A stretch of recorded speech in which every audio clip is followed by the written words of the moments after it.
อนเช้าเราบ่เห็นหยังน้ำหมอกกุ้มหมดเลย ว่าสิไปหาหน้อบุญฝากไม่เท่าเลยนี่น้ำหมอกหลายแท่นหลายว่าเบิ่งภูผาป่าไม้ก็บ่เห็นหยังเลยไงตะไดนี่ส่วนน้อยๆนะเอาหน้อบุญนะยากยากนะปีนผาขึ้นมันสูงเลยลำบากไงเด็กเกาะมือมันท่านเบิ่งเด้อไปเลาะปีนนั่นลงมาจนได้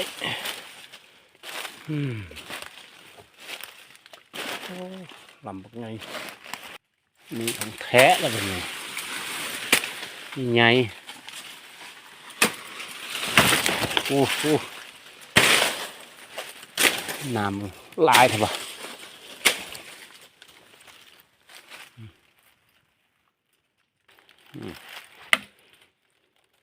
ใหญ่เติบ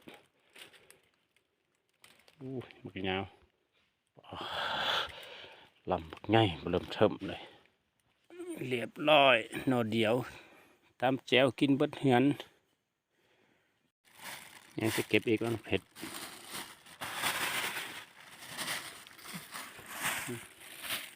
กินข้าวแกงแรงกับผักกาดน้อยให้ข้าวแล้วเก็บเผ็ดเอามาเกี่ยงน้ำผางบ่มีแล้วตีหมกเผ็ดเนี่ยลิงเก็บไปขายเบิดแล้วตัวลิงเก็บเบิดแล้วมันเอาไปขายเบิดแล้ว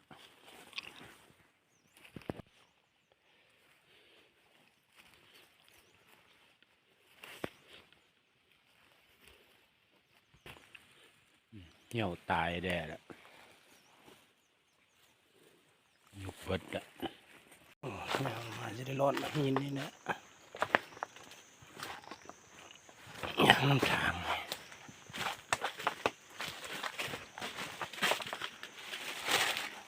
รอดตรงนี้ลงไปสอดพื้นพูด